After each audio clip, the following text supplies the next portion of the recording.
Lecture de la compilation post-mortem des écrits de Ellen G. White intitulée Instruction pour un service chrétien effectif. Chapitre 9. Un réveil. Les appels. Que le message évangélique résonne dans nos églises pour les appeler à une action universelle. Que les membres d'église augmentent leur foi, reçoivent un zèle accru de la part de leurs alliés invisibles du ciel, de la connaissance de leurs ressources inépuisables, de la grandeur de l'entreprise dans laquelle ils sont engagés et de la puissance de leur guide. Ceux qui se placent sous le contrôle de Dieu pour se laisser conduire par lui entreront dans la trame solide des événements qu'il a préparés. Inspirés par l'esprit de celui qui a donné sa vie pour la vie du monde, ils ne demeureront pas longtemps dans l'impuissance pour s'attarder sur ce qu'ils sont incapables de faire. Revêtus de l'armure divine, ils s'avanceront sur le champ de bataille avec le désir de combattre pour Dieu, sachant que sa toute-puissance répondra à leurs besoins. Testimony for the Church, Volume 7, Chapter 14. Réveillons-nous. La bataille fait rage. La vérité et l'erreur approchent de leur conflit ultime. Marchons sous la bannière ensanglantée du prince Emmanuel et combattons le bon combat de la foi pour remporter les honneurs éternels, car la vérité triomphera, et nous serons plus que vainqueurs par celui qui nous a aimés. Les heures précieuses de l'approbation sont sur le point de se terminer. Accomplissons un bon travail en vue de la vie éternelle, afin de glorifier notre Père céleste et d'être des instruments pour sauver des âmes en faveur desquelles le Christ est mort. The Review and Herald, 13 mars 1888. Un ordre de marche. Le duc de Wellington était un jour présent à une réunion de chrétiens qui discutaient des possibilités de succès d'une œuvre missionnaire entreprise parmi les païens. Ils en appelèrent au duc pour savoir s'il pensait que ces efforts auraient un succès en rapport avec ce qu'ils coûtaient. Le vieux soldat répondit : « Messieurs, quel est votre ordre de marche ? La question n'est pas de savoir si vous réussirez. Si je lis bien, l'ordre qui vous a été donné est celui-ci. Allez dans le monde entier et prêchez l'Évangile à toute créature. Messieurs, il ne vous reste qu'à obéir. Ministère évangélique, 108, 109. Pas de délai. Le grand jour de l'Éternel est proche, il arrive en toute hâte. Sophonie 1,14. Mettez pour chaussure à vos pieds le zèle que donne l'Évangile de paix pour marcher au temps convenable. Éphésiens 6, verset 15. Témoignage pour l'Église, volume 3. 370 et 371. Les membres d'Église doivent être toujours prêts, sur l'ordre du Maître, à se mettre à l'œuvre. Où que nous voyions un travail à faire, accomplissons-le en ayant les regards fixés sur Jésus. Si chaque membre d'Église était un vrai missionnaire, l'Évangile serait proclamé en peu de temps, à tout pays, à toute nation et à toute langue. Témoignage pour l'Église, volume 3, 358. Notre monde approche de sa fin. Une grande tâche est devant nous, celle de donner à l'humanité un ultime avertissement. Dieu prendra des hommes derrière leurs charrues, dans leurs vignes, partout, pour les envoyer prêcher son message à la terre entière. Testimony for the Church, Volume 7, Chapter 270. Faites retentir la trompette sur toute la terre. Dites au monde que le jour de Dieu est proche, qu'il arrive en toute hâte. Que personne n'ignore l'avertissement. Nous pourrions nous trouver à la place de ces âmes qui croupissent dans l'erreur.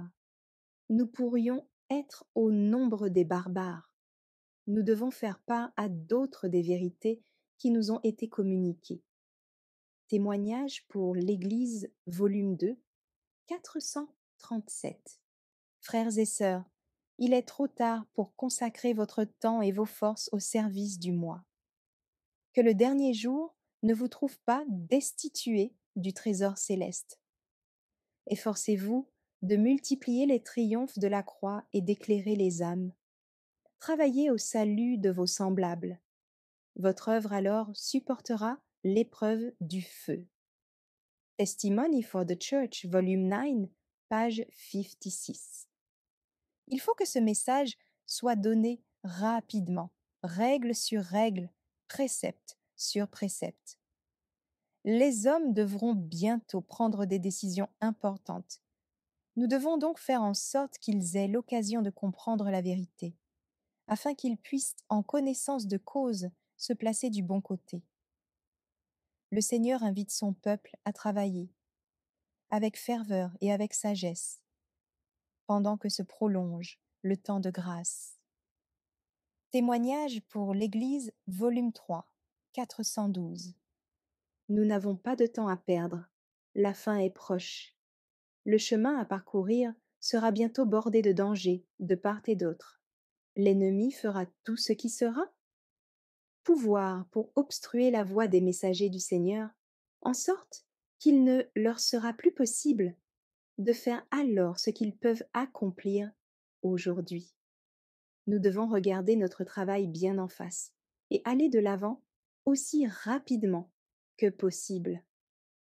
Dieu m'a montré que les puissances des ténèbres sont à l'œuvre sur la terre avec un grand déploiement d'énergie, tandis que Satan s'avance furtivement pour surprendre ceux qui sont endormis, à la manière du loup qui fond sur sa proie.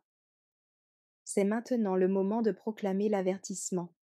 C'est maintenant le moment de travailler, car les difficultés seront bientôt plus grandes que nous ne pouvons nous l'imaginer. Que Dieu nous aide à rester sur le bon chemin, à travailler les yeux fixés sur Jésus, notre chef, et à avancer patiemment sans jamais nous lasser jusqu'au jour de la victoire finale. Témoignage pour l'Église, volume 2, 437 et 438. Il est dangereux de remettre à plus tard. Cette âme que vous auriez pu trouver, à laquelle vous auriez pu révéler les Écritures, s'éloigne sans que vous l'ayez atteinte. Satan a préparé un piège sur sa route, et demain cette âme appliquera peut-être les plans de l'ennemi de Dieu. Pourquoi tarder un jour de plus? Pourquoi ne pas se mettre au travail sur le champ? Testimony for the Church, volume 6, chapter 4, 143. La vigilance et la fidélité ont été exigées des disciples du Christ dans tous les temps. Mais de quelle diligence ne devons-nous pas faire preuve maintenant que nous sommes sur le seuil même du monde éternel, riche des vérités qui nous ont été révélées, possédant une si grande lumière et ayant une œuvre si importante à accomplir. Chacun doit travailler jusqu'aux limites de ses possibilités. Mon frère, vous mettez en péril votre propre salut si vous ne vous donnez pas sans réserve. Vous aurez un compte à rendre à Dieu si vous échouez dans l'œuvre qu'il vous a assignée. Témoignage pour l'Église, volume 2, 191 et 192. Question importante. L'éternité est bientôt là. Le rideau qui nous cache l'avenir va se lever. Pourquoi rester attachés égoïstement à nos aises alors que des âmes périssent autour de nous? Nos cœurs seraient-ils totalement endurcis? Ne pouvons-nous pas voir et comprendre que nous avons une œuvre à accomplir en faveur de nos semblables? Frères et sœurs, êtes-vous de ceux qui, ayant des yeux, ne voient point, des oreilles et n'entendent point? Est-ce en vain que le Seigneur vous a fait connaître sa volonté? Est-ce en vain qu'il vous a adressé avertissement sur avertissement concernant la proximité de la fin? Croyez-vous aux déclarations de sa parole, au sujet des choses qui vont arriver. Croyez-vous que les jugements sont suspendus sur les habitants de la terre? Si oui, comment pouvez-vous rester tranquille, oisif et indifférent? Témoignage pour l'Église, volume 3, 352. L'appel au réveil. Tandis que l'œuvre est sur le point de se terminer, le mal grandit de tous côtés. Il ne nous reste que peu de temps pour travailler. Réveillons-nous de notre sommeil spirituel et consacrons au Seigneur tout ce que nous avons et tout ce que nous sommes. Son esprit reposera sur tous les missionnaires sincères, leur transmettant la puissance nécessaire à leur apostolat. Réveillez-vous, frères et sœurs, réveillez-vous. Ne dormez pas plus longtemps. Pourquoi vous tenez-vous ici toute la journée sans rien faire? Jésus vous appelle, disant: Allez aussi à ma vigne. Celui qui a reçu le Saint-Esprit doit le manifester, car toutes ses forces doivent être consacrées au service le plus actif. Tous ceux qui ont reçu le Christ par la foi travaillent. Ils sentent le poids des âmes. Dieu appelle maintenant tous ceux qui ont la connaissance de la vérité et qui en sont les dépositaires à se lever pour partager avec d'autres la lumière du ciel. The Review and Herald, 5 décembre 1893. Réveillez-vous, frères.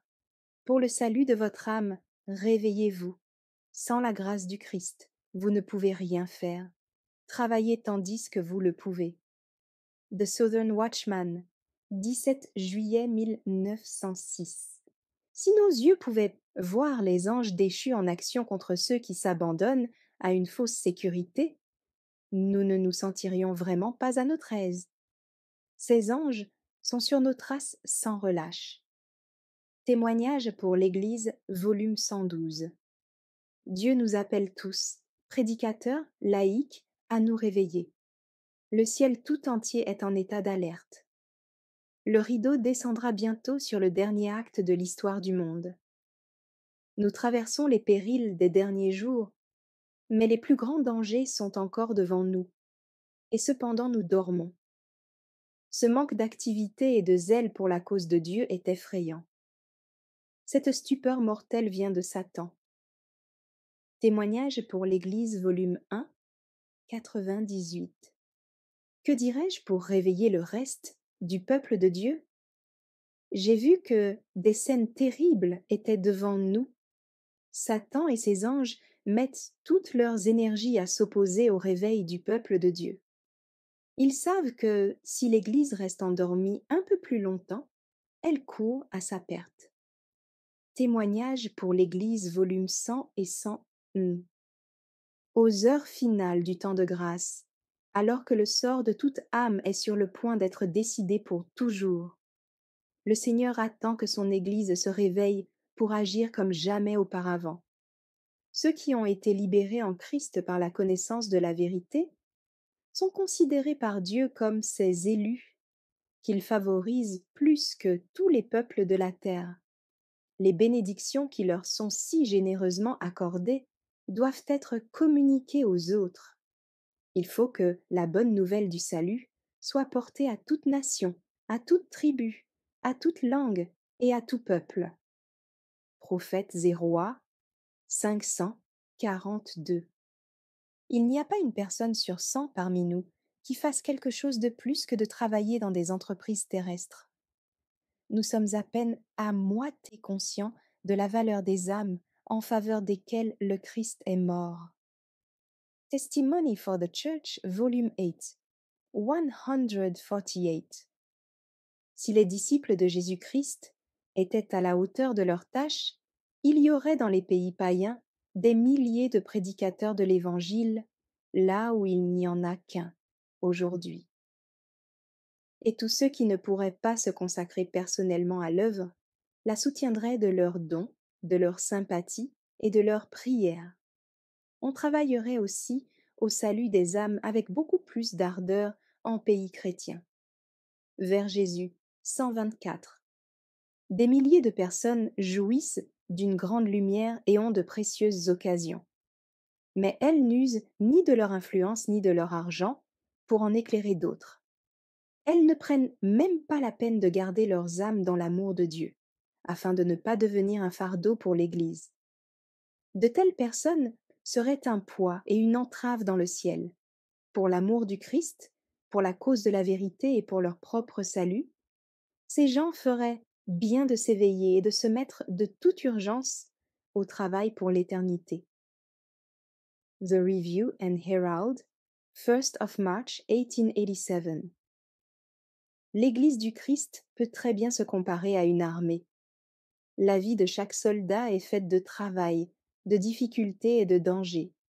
De tous côtés se trouvent des ennemis vigilants, sous la direction du prince de la puissance des ténèbres, qui jamais ne s'assoupit et jamais ne déserte son poste.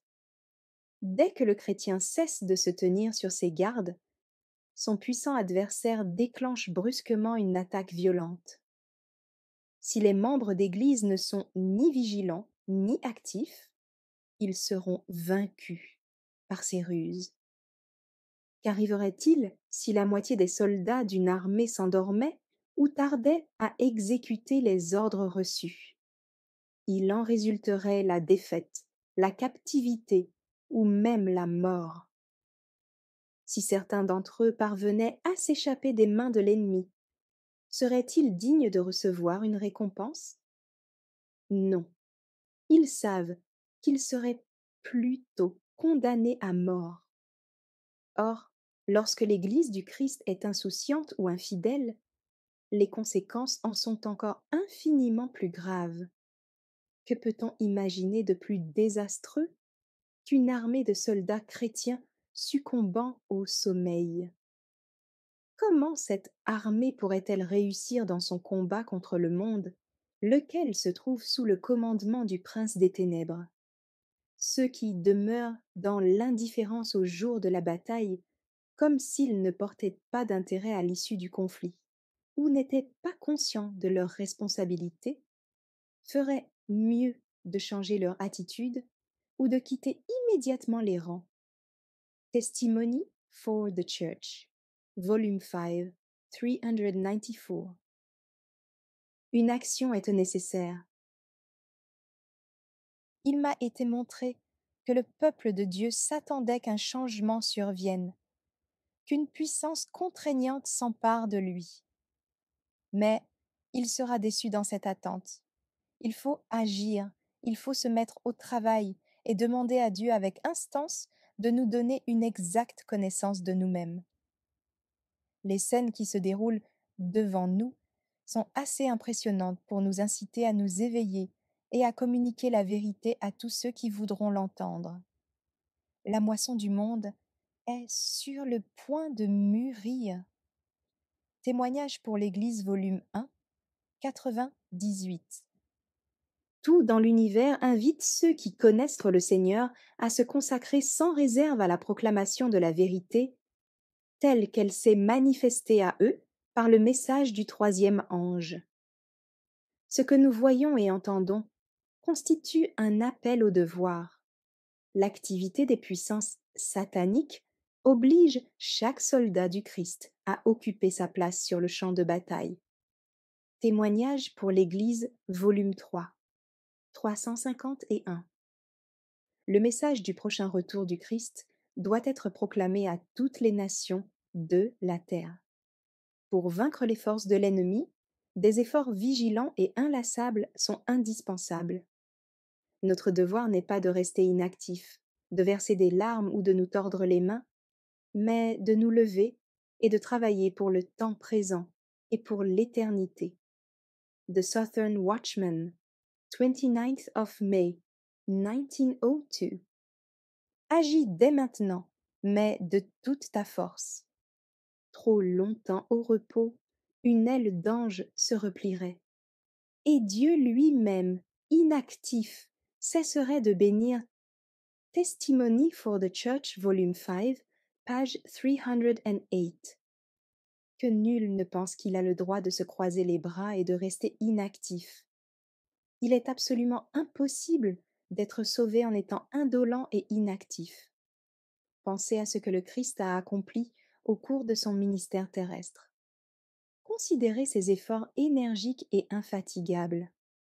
Il ne se laissa détourner par rien de la tâche qui lui avait été confiée. Suivons-nous ses traces? The Colporteur Evangelist 38. Des agents humains et divins sont associés dans l'œuvre pour le salut des âmes. Dieu a fait sa part. Les chrétiens doivent maintenant faire la leur. Dieu les appelle à cela. Il s'attend à ce que son peuple prenne part à la proclamation de la lumière de la vérité à toutes les nations. Qui veut entrer en collaboration avec le Seigneur Jésus-Christ? The Review and Herald, 1st of March, 1887. L'Église doit être une Église active si elle veut être une Église vivante.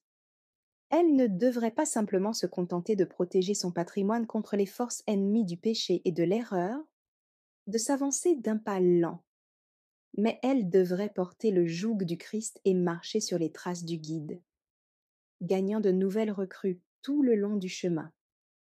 The Review and Herald, 4 août 1891. Il ne nous reste qu'un peu de temps pour terminer le combat.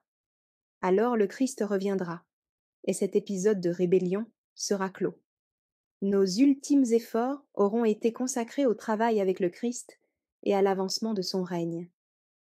Certains, qui se sont tenus sur le front de la bataille, résistant avec zèle à l'avance du mal, tombent à leur poste.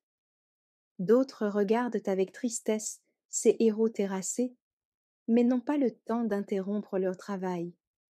Ils doivent serrer les rangs, reprendre la bannière à la main que la mort a paralysée et, avec une énergie renouvelée, venger la vérité et l'honneur du Christ.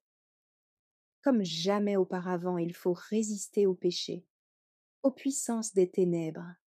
Notre époque demande une activité énergique et déterminée de la part de ceux qui croient à la vérité présente.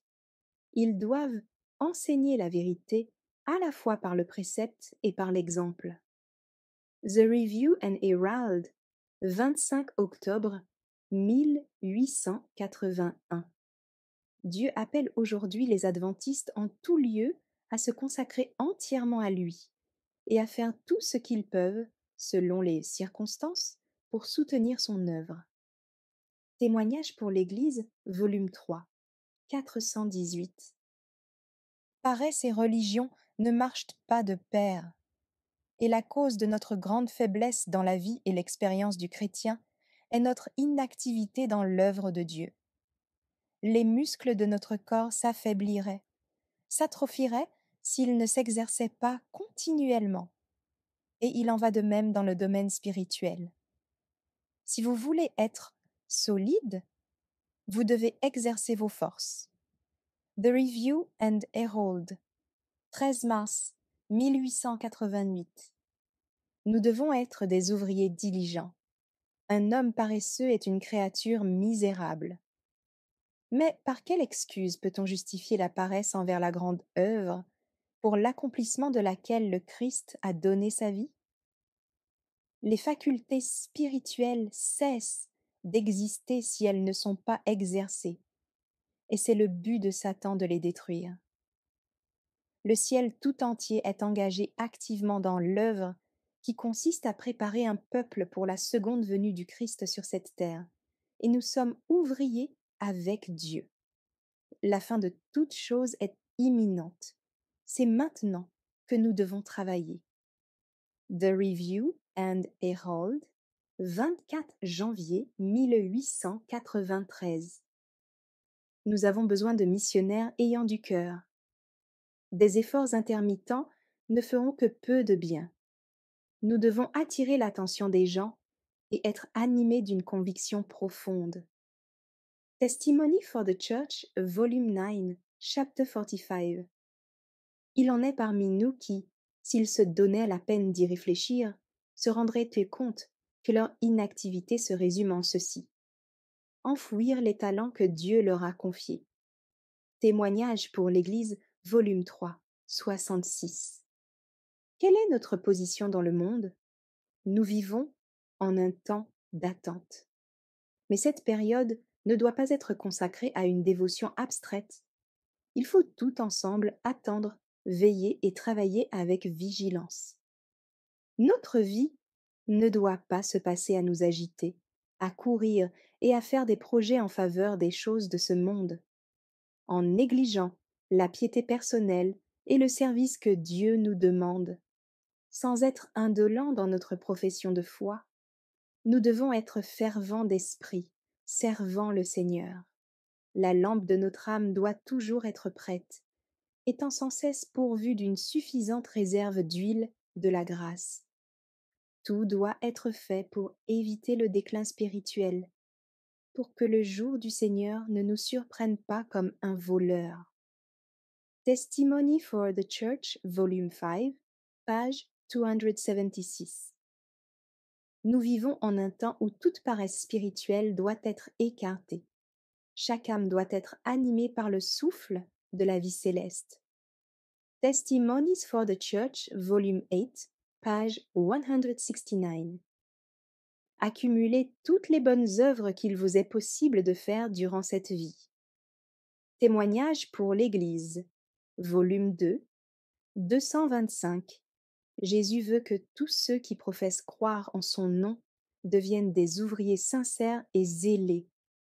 Il est nécessaire que chaque membre d'Église soit édifié sur le rocher du Christ. Une tempête se lèvera pour secouer et éprouver au maximum l'assise spirituelle de chacun. Par conséquent, évitez de bâtir sur le sable, choisissez le roc. Creusez profondément, posez des fondements sûrs. Construisez, oui, construisez pour l'éternité. Construisez avec des larmes, avec des prières ardentes. Dès maintenant, que chacun de vous embellisse sa vie par de bonnes œuvres. Les hommes ressemblant à Caleb sont ceux qui sont les plus nécessaires dans ces derniers jours. Testimony for the Church, volume 5, 129 and 130. L'évaluation divine. Il y a une évaluation du caractère qui se poursuit sans cesse. Les anges de Dieu mesurent Fralier votre valeur morale et prennent note de vos actes, et ils présentent votre cas à Dieu. The Review and Herald, 2 avril 1889. Individuellement, nous serons tenus responsables si nous faisons un iota de moins que ce que nous aurions dû faire. Le Seigneur mesure avec exactitude chacune de nos possibilités. Aussi sait-il ce qu'il peut attendre de nous. Les talents inutilisés entreront en ligne de compte au dernier jour, aussi bien que ceux dont on aura fait usage. Car Dieu nous tient responsables de tout ce que nous pourrions devenir par un sage emploi des talents reçus. Nous serons jugés d'après ce que nous aurions pu faire, mais que nous n'avons pas fait parce que nous n'avons pas employé toutes nos facultés à la gloire de Dieu. Même si nous ne perdons pas notre âme, nous ressentirons pendant l'éternité la perte occasionnée par notre négligence à développer nos talents et nos connaissances. Les paraboles de Jésus, 316. Ce qui aurait pu être, si chaque soldat du Christ avait fait son devoir, si chaque sentinelle placée sur les murs de Sion avait sonné de la trompette au moment voulu, le monde aurait déjà entendu le message d'avertissement. Mais l'œuvre est en retard de plusieurs années. Tandis que les hommes dormaient, Satan continuait son œuvre et devançait les hommes. Témoignage pour l'Église, volume 3, 354. Accomplissons maintenant le travail qui nous est assigné et proclamons le message qui doit éveiller en tous le sentiment du danger. Si chacun de nous s'était acquitté de sa tâche, le nombre des croyants serait bien supérieur à ce qu'il est aujourd'hui. Dans toutes les villes d'Amérique, on aurait trouvé des personnes qui, après avoir entendu le message, obéiraient à la loi de Dieu. Témoignage pour l'Église, volume 3, 350. Si les adventistes s'étaient conformer au dessein de Dieu en proclamant au monde le message de miséricorde, le Christ serait déjà revenu, et les saints fouleraient la cité céleste. Témoignage pour l'Église, volume 3, chapitre 82. Le registre du ciel. Le monde a besoin de missionnaires consacrés, et à moins de posséder l'esprit missionnaire, aucun chrétien ne pourra voir son nom inscrit dans le registre du ciel. The Review and Herald, 23 août 1892. Si les membres d'Église ne prennent pas individuellement part à cette œuvre, ils montrent qu'ils n'ont pas de communion réelle avec Dieu. Ils sont considérés comme des serviteurs paresseux. Témoignage pour l'Église, volume 294. Dans tous les mouvements religieux se trouvent des gens qui, bien que persuadés de la vérité divine, se tiennent à l'écart et refusent de prêter leur concours. Il serait bon qu'ils se souviennent du livre du ciel où tout est enregistré, de ce livre où il n'y a ni omission ni erreur, et par lequel nous serons jugés au dernier jour. Là sont mentionnées toutes les occasions perdues. Mais là aussi sont inscrits tous les actes de foi et d'amour dont le souvenir est immortel. Prophètes et rois, 486. Au matin du 23 octobre 1879, vers 2 heures, l'Esprit du Seigneur reposa sur moi, et je contemplais les scènes du jugement à venir. 10 000 millions d'êtres étaient assemblés devant un grand trône, sur lequel était assis un personnage d'apparence majestueuse. Plusieurs livres étaient devant lui, et sur la couverture de chacun d'eux, en lettres d'or qui paraissaient de flammes, on lisait « Grand livre du ciel ». L'un de ces livres, contenant les noms de ceux qui faisaient profession de croire à la vérité, fut alors ouvert. Je perdis immédiatement de vue la foule innombrable qui se tenait autour du trône, et mon attention fut attirée sur ceux-là, seulement qui faisaient profession d'être des enfants de la lumière et de la vérité. Un autre livre fut ouvert où étaient inscrits les péchés de ceux qui professaient croire à la vérité. Sous le titre général d'égoïsme venaient de nombreux péchés. Un certain nombre d'hommes étaient inscrits comme des serviteurs occupant inutilement la terre.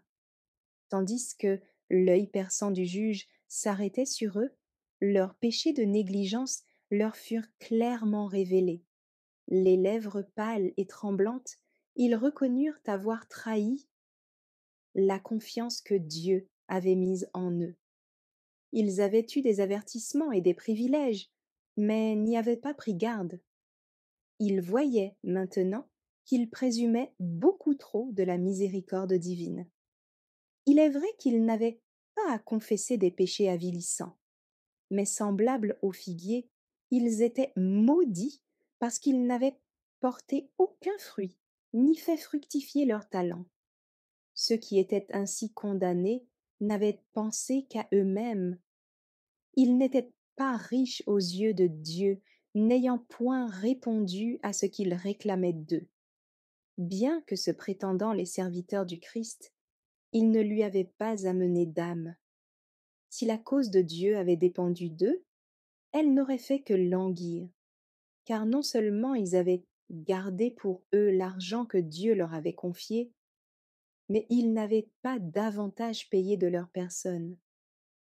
Ils avaient laissé les autres travailler dans la vigne du Maître et porter les plus lourdes responsabilités, tandis qu'ils s'occupaient égoïstement de leurs intérêts terrestres.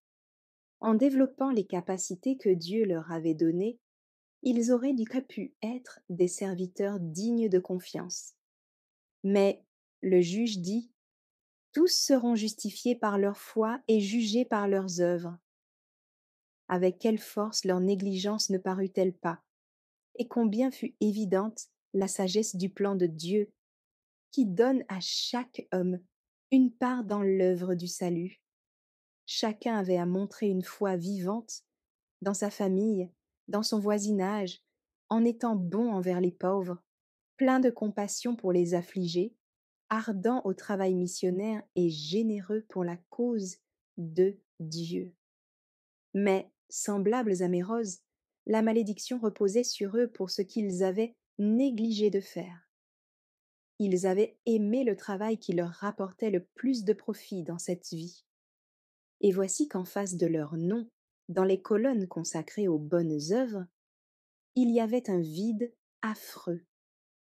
Témoignage pour l'Église, volume 1, 597 à 600. Il nous est demandé davantage qu'à nos pères. La lumière qui brille sur nous est plus grande que celle qui a brillé sur nos pères. Mais nous ne pouvons être acceptés et honorés de Dieu en le servant de la même façon qu'ils l'ont fait.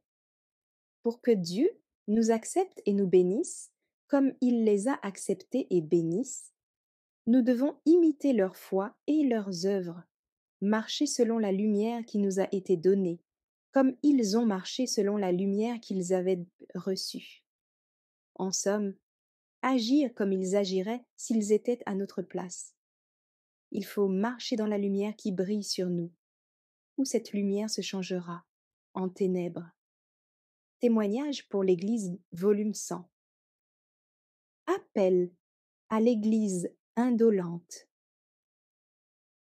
On ne saurait comprendre pourquoi des centaines de personnes ne sont pas à l'œuvre là où il n'y en a qu'une.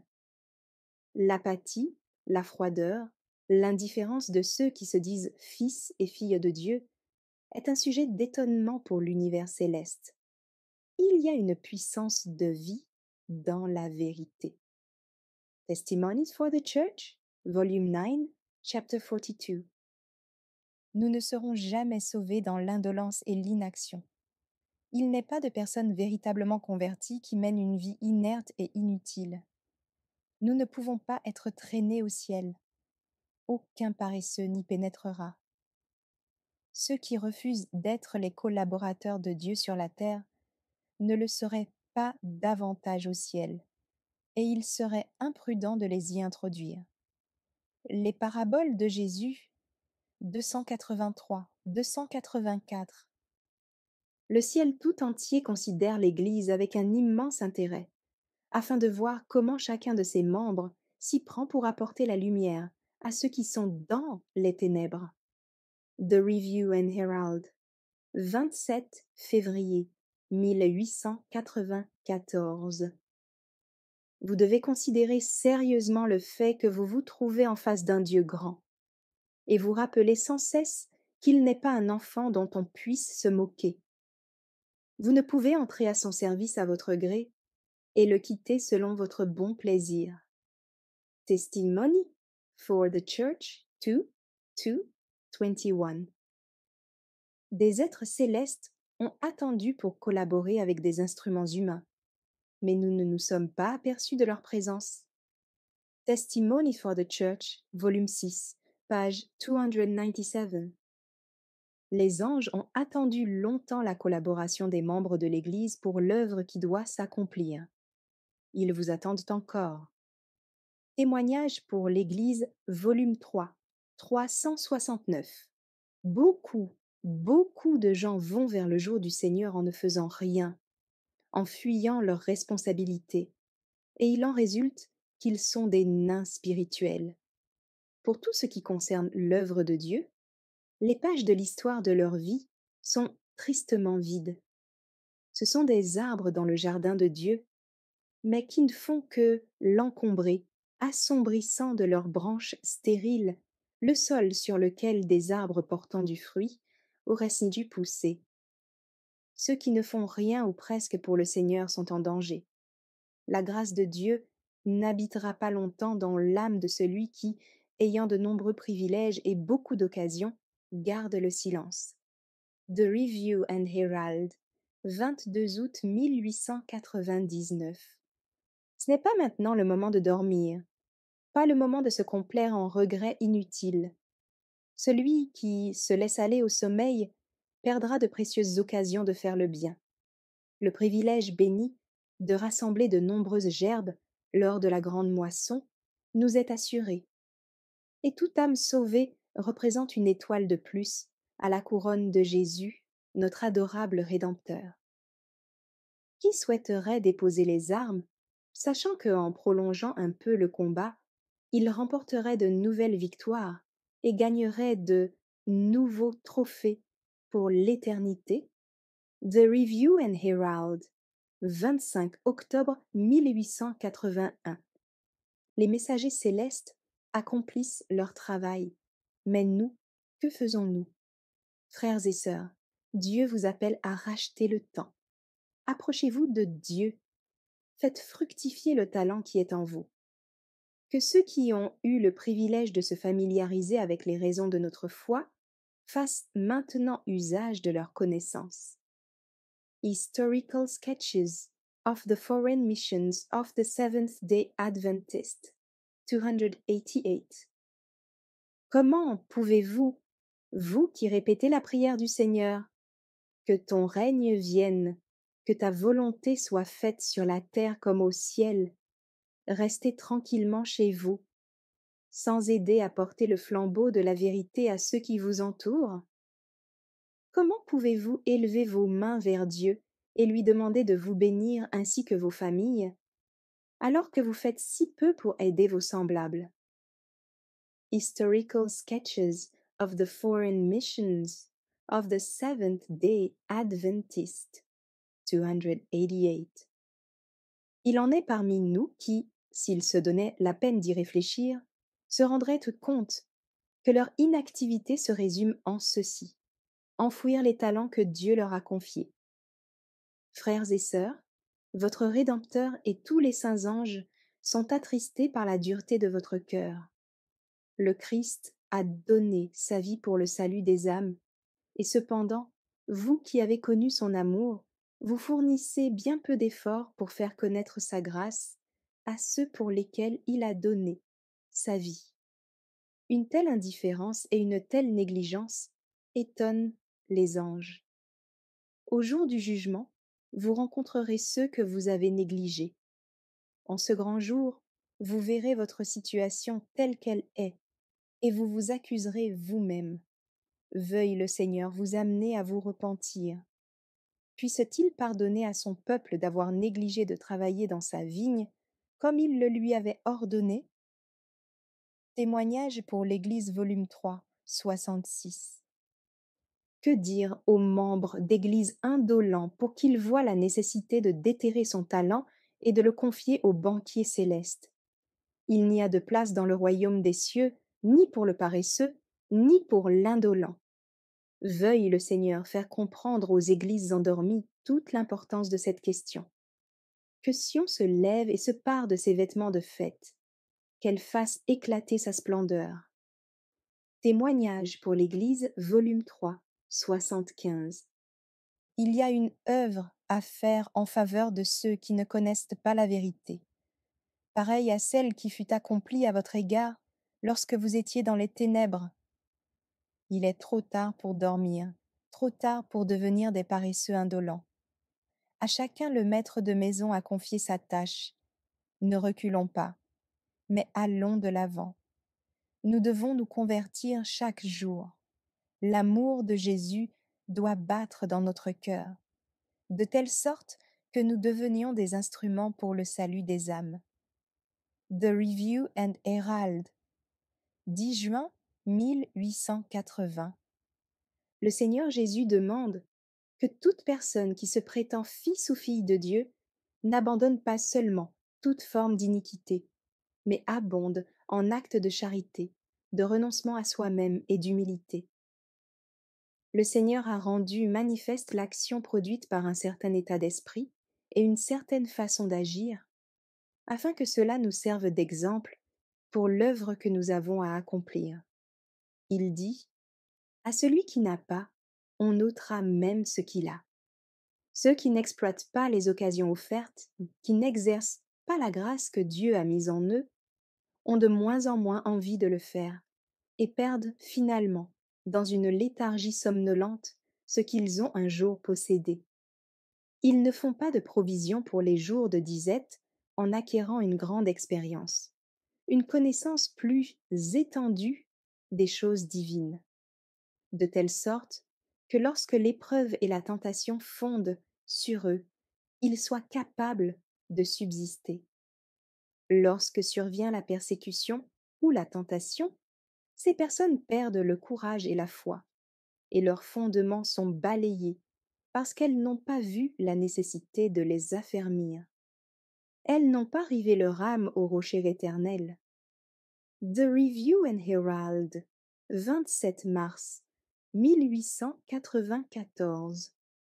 Au grand jour final, combien ce sera terrible de devoir constater que ceux avec lesquels nous avons été étroitement associés sont séparés de nous pour toujours, ou que les membres de nos familles, peut-être nos propres enfants, ne sont pas sauvés, ou que ceux qui nous ont rendu visite et ont mangé à notre table sont au nombre des perdus. Alors, nous nous poserons la question: est-ce la conséquence de mon manque de patience, de mes dispositions profanes, ou le fait que la religion du Christ a perdu son attrait pour eux provient-il de mon incapacité à maîtriser ma nature? Le monde doit être averti du prochain retour du Seigneur. Il ne nous reste que peu de temps pour accomplir cette œuvre.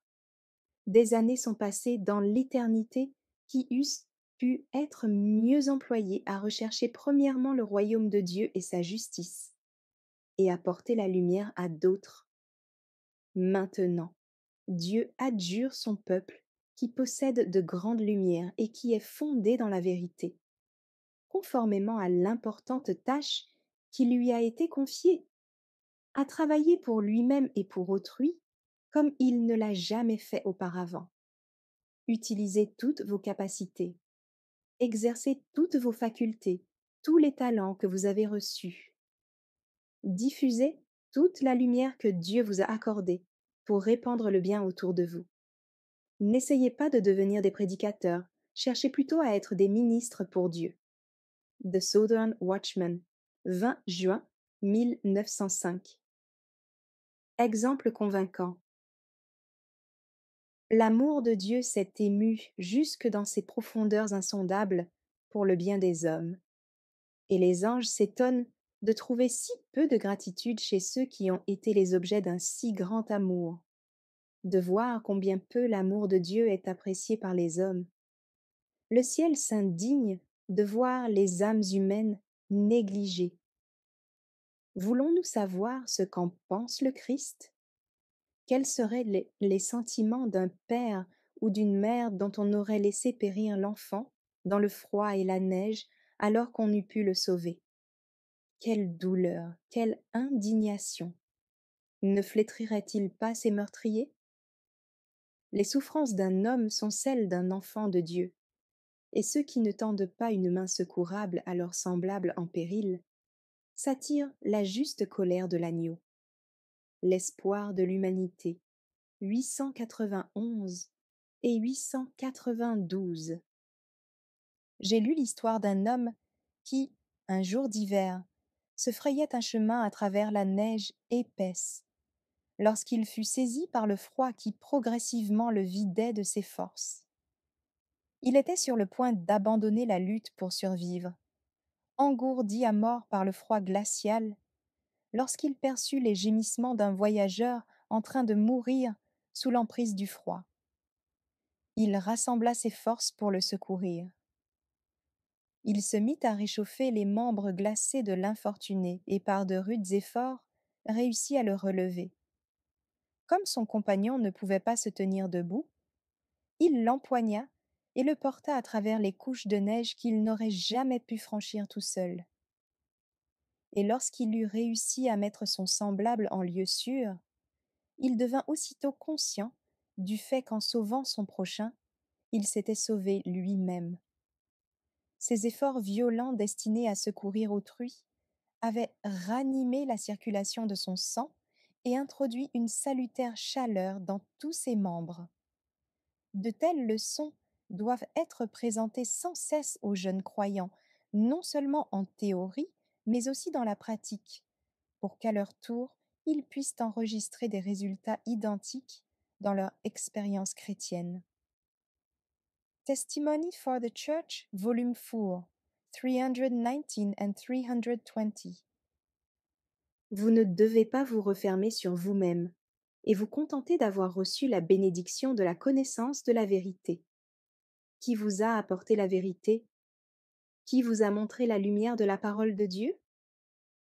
Dieu ne vous a pas donné cette lumière pour que vous la placiez sous un boisseau. J'ai lu l'histoire de l'expédition lancée à la recherche de Sir John Franklin. Des hommes courageux avaient quitté leur foyer et erré sur l'océan Arctique, endurant les privations, la faim, le froid et l'adversité. Et pourquoi tout cela? Simplement pour l'honneur de découvrir les cadavres des explorateurs, ou, si c'était encore possible, de sauver une partie d'entre eux de la mort terrible qui les menaçait si les secours ne leur parvenaient pas à temps. S'ils avaient pu ne sauver qu'un seul homme du danger, ils auraient considéré toute leur souffrance comme largement payée. Et ils faisaient tout cela au détriment de leur confort et de leur bonheur. Pensez à cela et considérez le peu de choses que nous sommes prêts à sacrifier pour le salut des âmes précieuses qui nous entourent.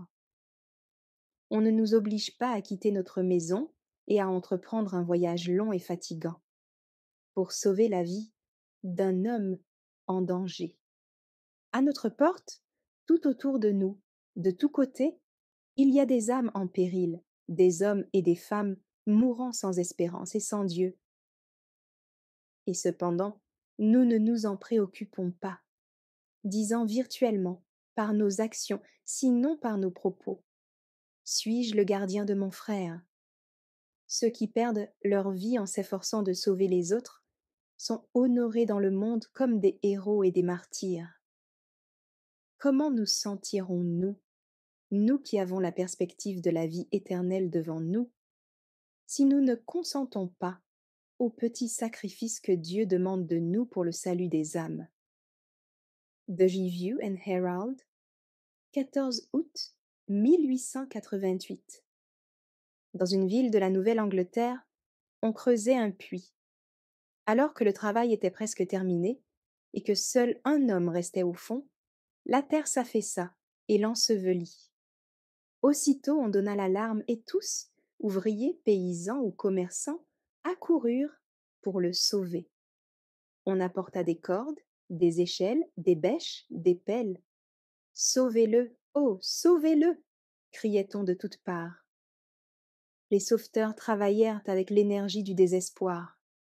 La sueur coulait sur leurs visages et leurs bras tremblaient hontés sous leurs efforts. Ils réussirent enfin à passer à travers la terre éboulée un tuyau, par lequel ils purent demander au malheureux s'il était encore en vie. Oui, mais faites vite, car ma position est critique, répondit-il. Avec des cris de joie et redoublant d'efforts, les sauveteurs purent enfin arriver jusqu'à lui. Des ovations s'élevèrent alors de la foule jusqu'au ciel. Il est sauvé, se répétait-on de rue en rue. Est-ce que la vie d'un seul homme méritait vraiment tant d'empressement et d'intérêt? Oui, certes, mais que valent quelques années ici-bas en comparaison de l'éternité? Si la crainte de la perte d'une vie humaine soulève dans les cœurs des sentiments aussi intenses, avec quelle sollicitude ceux qui prétendent se rendre compte du danger ne devraient-ils pas entourer les âmes qui se perdent loin du Christ? Ne faut-il pas que les serviteurs de Dieu montrent, pour le salut de leurs semblables, un intérêt et un zèle au moins aussi grands que les sauveteurs de cet homme enseveli dans un puits? Ministère évangélique 27 et 28. Profession opposée à expression. Toute vérité importante reçue dans le cœur devrait trouver son expression dans la vie. C'est dans la proportion où ils ont reçu l'amour du Christ que les hommes désirent proclamer sa puissance aux autres. Et le fait de la proclamer approfondit et intensifie sa valeur dans leurs propres âmes. The Review and Herald, 19 février 1889. Notre foi doit produire d'abondantes œuvres. car la foi sans les œuvres est morte. Testimonies for the Church, volume 4, page 145. Tous ceux qui reçoivent l'Évangile dans leur cœur auront le désir de le proclamer. L'amour du Christ doit se manifester. Les paraboles de Jésus, 120. Il faut raconter les louanges du Seigneur en faisant tout ce qui dépend de nous pour contribuer à la gloire de son nom. Les paraboles de Jésus, 307. À notre époque, la foi ne doit pas être une simple adhésion à la théorie du message du troisième ange. Il nous faut l'huile de la grâce du Christ pour que nos lampes puissent faire resplendir la lumière de la vie, indiquant la route à ceux qui sont dans les ténèbres. Témoignage pour l'Église, volume 3, 423. Votre force spirituelle et votre influence seront proportionnées au service d'amour accompli et aux bonnes œuvres réalisées. Testimony for the Church, volume 3, 526. On pourrait faire beaucoup plus pour le Christ si tous ceux qui possèdent la lumière de la vérité s'y conformaient. Testimonies for the Church, volume 9, chapter 40. Il m'a été montré que nous sommes faibles en tant que peuple. Nos œuvres ne correspondent pas à notre foi. Celle-ci rend témoignage que nous sommes engagés dans la proclamation du message le plus important et le plus solennel qui ait jamais été donné à des êtres mortels. Cependant, il faut reconnaître que nos efforts, notre zèle, notre esprit de sacrifice ne sont pas au niveau du caractère de cette œuvre. Nous devons nous réveiller d'entre les morts, et le Christ nous donnera la vie. Testimony for the Church, volume 2, page 114. Allez de l'avant et proclamez la vérité avec foi, avec conviction. Que ceux en faveur desquels vous travaillez se rendent compte qu'elle est pour vous une vivante réalité. Testimony for the Church, 942. Une vie imitant celle du Christ, ne l'oublions pas, est le plus fort argument qui puisse être avancé en faveur du christianisme. Témoignage pour l'Église, volume 3, 346. Il y en a beaucoup qui professent croire au nom du Christ et dont les cœurs ne sont pas engagés à son service. Ils font simplement preuve d'une certaine piété et, en agissant ainsi, ils ont rendu plus lourde leur condamnation et sont devenus des agents de Satan, plus trompeurs et plus efficaces pour la ruine des âmes. The Review and Herald, 27 mars 1888. Ceux qui attendent avec vigilance la venue du Seigneur ne restent pas oisifs. L'attente de la venue du Christ leur inspire la crainte du Seigneur, la crainte des jugements qui frapperont la transgression, et leur fait comprendre quel grand péché il y a à rejeter les offres de la grâce. Ceux qui attendent le Seigneur avec vigilance purifient leurs âmes en obéissant à la vérité et joignent à cette attente une activité intense. Ils savent que le Seigneur est à la porte. Aussi désirent-ils vivement collaborer avec les intelligences divines en vue du salut des âmes. Tels sont les économes fidèles et prudents qui donnent aux domestiques du Seigneur leur ration de blé au moment convenable. Ils annoncent qu'il a la vérité qui s'applique particulièrement à notre temps. Tout comme Enoch, Noé, Abraham, Moïse, qui ont donné la vérité pour leur temps respectif, les serviteurs du Christ donnent actuellement l'avertissement particulier dont leur génération a besoin. L'espoir de l'humanité, 686. Notre position devant Dieu dépend moins des lumières reçues que de l'usage que nous en faisons. Ainsi, les païens qui suivent ce qui est droit dans la mesure où ils peuvent le discerner sont dans une condition plus favorable que les hommes possédant plus de lumière et faisant profession de servir Dieu, mais qui méprisent la lumière et se conduisent de manière à démentir leur profession de foi. L'espoir de l'humanité, 236. Le privilège de chaque chrétien n'est pas seulement d'attendre le retour du Sauveur, mais de le hâter. Si tous ceux qui se disent chrétiens portaient du fruit à la gloire de Dieu, avec quelle rapidité le monde serait ensemencé de la semence évangélique, et le Christ reviendrait pour recueillir le précieux grain. Les paraboles de Jésus, 60, 60 et 1. Les chrétiens doivent se réveiller et s'acquitter des devoirs qu'ils ont négligés, car le salut de leur âme dépend de leurs efforts individuels. The Review and Herald, 23 août 1881. Le culte véritable consiste à travailler en collaboration avec le Christ. Les prières, les exhortations et les conversations sont des fruits à bon marché souvent liés en gerbe. Mais les fruits qui se sont manifestés en bonnes œuvres, telles l'assistance à ceux qui sont dans le besoin, aux veuves et aux orphelins, ceux-là sont de vrais fruits. Et ils poussent tout naturellement sur un bon arbre. The Review and Herald, 16 août 1881. Que tous les membres d'Église s'acquittent de la tâche qui leur a été confiée et qui consiste à répandre la lumière dans la vigne du Seigneur. The Review and Herald, 19 février 1889. Le principe de l'action est le fruit que le Christ nous enjoint de porter. Pratiquer la bienfaisance, prodiguer de bonnes paroles et considérer avec tendresse le pauvre, le nécessiteux et l'affligé. The Review and Herald, 16 août 1881. Dès qu'elle eut parlé à Jésus au puits de Jacob et qu'elle eut trouvé un sauveur, la Samaritaine s'empressa d'en envoyer d'autres à lui. Elle donnait ainsi la preuve qu'elle était un missionnaire plus efficient que les propres disciples du Christ. Ceux-ci n'avaient découvert aucun signe en Samarie leur indiquant qu'il s'agissait d'un champ fertile. Leur pensée se portait plutôt sur une grande œuvre à réaliser dans l'avenir. Ils ne s'apercevaient pas que tout autour d'eux se trouvait une moisson prête à être recueillie. Mais, grâce à cette femme qu'ils méprisaient, une ville entière fut amenée à écouter Jésus. Elle porta d'emblée la lumière à ses concitoyens. Cette femme est un symbole de la manifestation d'une foi pratique au Sauveur. The Ministry of Healing, 102.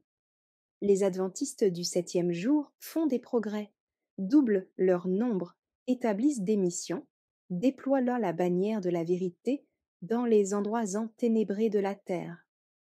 Et cependant, l'œuvre se développe beaucoup plus lentement que Dieu ne l'aurait souhaité. Pourquoi? Les membres d'Église ne sont pas individuellement éveillés pour produire l'effort sérieux qu'ils sont capables de faire. Et chaque branche de l'œuvre est paralysée par le manque de piété fervente et d'ouvriers dévoués, humbles et craignant Dieu. Où sont les soldats de la croix du Christ? Que ceux qui craignent Dieu, qui sont honnêtes, ont le cœur pur et prennent un soin jaloux de la gloire de Dieu, se préparent en vue de la bataille contre l'erreur.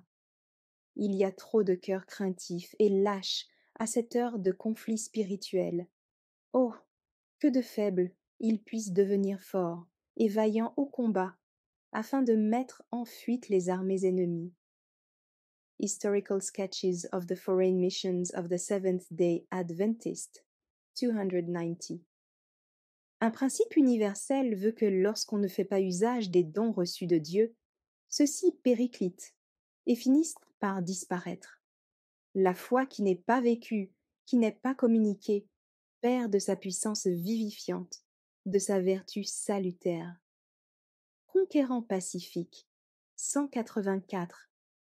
Rien ne donne des os et des nerfs à votre piété comme de travailler à l'avancement de la cause que vous professez aimer, au lieu de la garrotter. Testimonies for the Church, volume 4, page 236. Ceux qui prétendent maintenir leur vie chrétienne en se bornant à accepter passivement les grâces d'en haut, sans rien faire pour le Christ, essaient simplement de manger, sans travailler. Or, dans le monde spirituel comme dans le monde matériel, ce système aboutit fatalement à la dégénérescence et à la mort. Vers Jésus 123. Danger qui menace l'activité missionnaire. N'oublions pas que si nos activités augmentent et si nous remportons quelques succès dans l'accomplissement du travail qui nous incombe, nous courons le danger de nous fier aux plans et aux méthodes des hommes. Une tendance à prier moins et à faire preuve de moins de foi peut se manifester. Nous serons en danger de perdre le sens de notre dépendance envers Dieu, qui seul peut rendre notre travail fructueux. Mais bien que ce soit la tendance générale, que personne ne pense que l'instrument humain doit faire moins. Non, il ne doit pas faire moins, mais faire plus, en acceptant le don céleste du Saint-Esprit.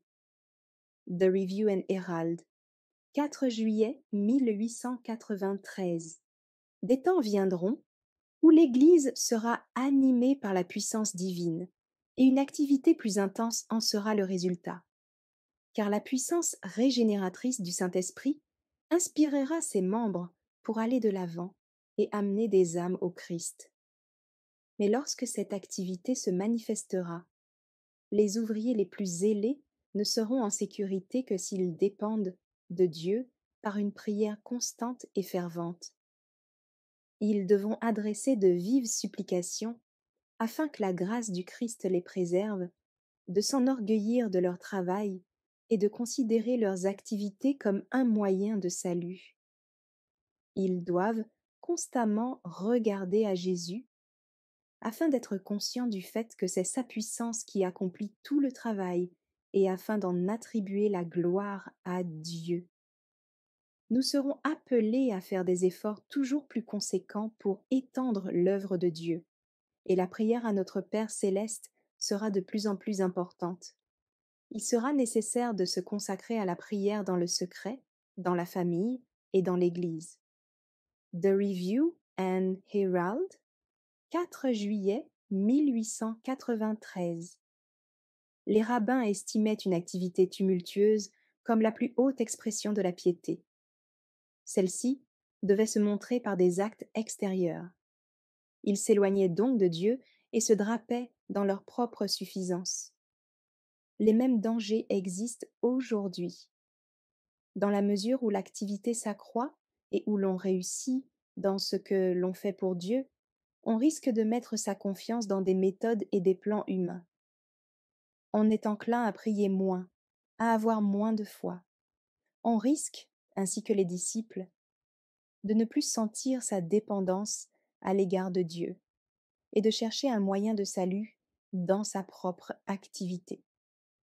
Il nous faut toujours regarder à Jésus et comprendre que c'est sa puissance qui agit.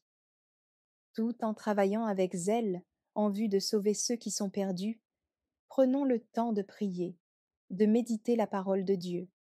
Seuls les efforts, accompagnés de beaucoup de prières et sanctifiés par les mérites du Christ, serviront d'une manière durable la bonne cause. L'espoir de l'humanité. 382, 383. Encouragement à ceux qui entrent dans le service chrétien. Les ouvriers qui ont le plus de succès sont ceux qui accomplissent joyeusement leurs tâches, en servant Dieu dans les petites choses. Chaque être humain doit arriver à reproduire le divin modèle. Témoignage pour l'Église, volume 2, 468. Nous devons nous efforcer de rendre nos actes journaliers de dévotion de plus en plus utiles, du fait que nous voyons notre œuvre à travers la lumière de l'éternité. Testimonies for the Church 9150. Dans son vaste plan, le Seigneur a une place pour chacun. Aucun talent n'est inutile. Témoignage pour l'Église, volume 3, 362. À chacun il donna sa tâche, car chacun est appelé à collaborer avec lui au salut des âmes. Notre champ d'activité ici-bas est tout aussi certain que la place que le Seigneur est allé nous préparer dans les parvis célestes. Les paraboles de Jésus, 333. Dieu a les yeux fixés sur ses enfants et il a un plan bien défini pour chacun d'eux. Témoignage pour l'Église, volume 2, 426. Tous peuvent se rendre utiles à l'œuvre. À moins d'avoir travaillé sincèrement et d'une manière désintéressée en faveur du salut des âmes, personne ne pourra se disculper devant Dieu. Testimony for the Church, volume 5, page 395. Votre devoir ne peut être accompli par quelqu'un d'autre. Nul autre que vous ne peut remplir votre tâche. Si vous ne faites pas briller la lumière que vous possédez, quelqu'un, par votre faute, sera laissé dans les ténèbres. Testimony for the Church, volume 5, page 464. Celui qui obéit avec humilité aux appels de Dieu peut être assuré de son assistance. Accepter une responsabilité aussi grave et aussi sacrée nous garantit la perfection du caractère, met à réquisition nos facultés mentales et spirituelles les plus nobles, fortifie et affine l'esprit et le cœur. On est surpris parfois de voir combien, avec la force d'en haut, un être faible peut produire d'efforts puissants et productifs. Celui qui débute avec un minimum de savoir, se contentant de dire ce qu'il sait, tout en travaillant à acquérir d'autres connaissances, s'apercevra bien vite que tous les trésors du ciel seront mis à sa disposition. Plus il s'efforcera d'expliquer à d'autres la parole de Dieu, plus elle deviendra claire à ses propres yeux. L'usage de nos connaissances d'eau et de nos forces conditionnera nos progrès et notre puissance. Les paraboles de Jésus, 363. Que chacun travaille pour Dieu et pour les âmes, que chacun fasse preuve de sagesse, et qu'il n'attende pas, dans la paresse, que quelqu'un l'invite à se mettre au travail. Ce quelqu'un qui pourrait vous inviter à travailler est surchargé de responsabilités, et vous perdez votre temps à attendre son intervention. Dieu vous donnera la sagesse pour changer d'un seul coup votre façon de voir, car son appel se fait toujours entendre. Mon enfant, va travailler aujourd'hui dans ma vigne. Aujourd'hui, si vous entendez sa voix, n'endurcissez pas vos cœurs. Le Seigneur introduit son invitation par le mot affectueux d'enfant, si plein de tendresse, de compassion, et cependant si urgent. Son invitation est en même temps un ordre. Counsels to Parents, Teachers and Students, 419. C'est en travaillant avec zèle au service de Dieu qu'on acquiert le plus de force pour résister au mal. Conquérant pacifique, 93. Chaque geste, chaque acte de justice, de miséricorde et de bienfaisance rejaillit au ciel sous forme de musique. The Review and Herald, 16 août 1881. L'esprit de Jésus-Christ est un esprit missionnaire. Le premier désir d'un cœur régénéré est d'amener d'autres âmes au Sauveur.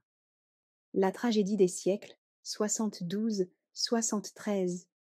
Le seul moyen de croître en grâce est d'accomplir avec désintéressement l'œuvre même que le Christ nous demande de réaliser. The Review and Herald, 7 juin 1887. N'attendez pas de grandes occasions, ni des dons remarquables avant de commencer à travailler pour Dieu. Vers Jésus, 127. L'homme bénéfique à la société, et dont la vie est une vraie réussite, est celui qui, ayant reçu ou non une formation intellectuelle, met toutes ses facultés au service de Dieu et de ses semblables. The Southern Watchman, 2 avril 1903. Bien des personnes que Dieu a douées de telle manière qu'elles pourraient faire un excellent travail pour lui ne font que peu de choses parce qu'elles ne tentent pas beaucoup. Les paraboles de Jésus, 337. Si vous échouez 99 fois sur 100, mais réussissez à sauver une âme. Vous avez accompli une noble action pour la cause du Maître. Testimony for the Church, volume 4, page 132. Les rapports entre chaque âme et Dieu sont aussi distincts, aussi suivis, que s'il n'y avait que cette seule âme, pour laquelle il est donné son Fils bien-aimé. Vers Jésus, 152. Le Seigneur vous voit et vous comprend. Il vous emploiera malgré votre faiblesse si vous consacrez à son service les talents qu'il vous a confiés, car le faible devient fort s'il se livre à un service actif, désintéressé. Il jouit de la précieuse approbation de Dieu. La joie du Seigneur est un élément de force. Si vous êtes fidèle, la paix qui surpasse toute intelligence sera votre récompense en cette vie. Et dans la vie future, vous entrerez dans la joie de votre Seigneur. Témoignage pour l'Église, volume 3, 257. Des personnes qui ont reçu peu de talent peuvent gagner beaucoup d'âmes au Christ si elles s'attachent à maintenir leur cœur dans l'amour de Dieu. Harlan Page était un modeste mécanicien de peu d'habileté et d'une instruction limitée, mais il décida de faire de l'avancement de la cause de Dieu sa préoccupation principale, et ses efforts furent couronnés de succès remarquables, par des entretiens individuels et des prières sincères. Il travailla au salut de ses semblables. Il organisa des réunions de prière, des écoles du dimanche, et distribua des brochures et autres publications. Et sur son lit de mort, lorsque le voile de l'éternité s'étendait sur son visage, il prononça ces mots. Je sais que c'est uniquement à la grâce de Dieu et non pas à mes mérites personnels que je dois d'avoir pu accomplir quelque chose. Mais je puis être assuré que plus d'une centaine de personnes ont pu être conduites à Dieu par mon intermédiaire. Testimonies for the Church, volume 5, page 307 and 308. Ce monde n'est pas un paradis pour le chrétien, mais plutôt l'atelier de Dieu où nous faisons notre apprentissage pour pouvoir vivre au ciel en compagnie des saints anges. Testimony for the Church, volume 2, 187. Le plus humble et le plus pauvre des disciples de Jésus peut être en bénédiction à d'autres.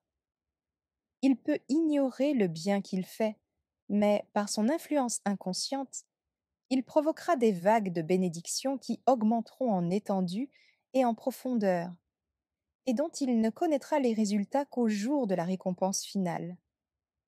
Il peut n'avoir pas l'impression de faire de grandes choses, et il n'a pas à se préoccuper du succès. Il n'a qu'à aller tranquillement de l'avant, s'acquittant fidèlement de la tâche que la providence de Dieu lui a assignée, et sa vie ne sera pas inutile. Son âme réfléchira de plus en plus fidèlement l'image de Jésus-Christ.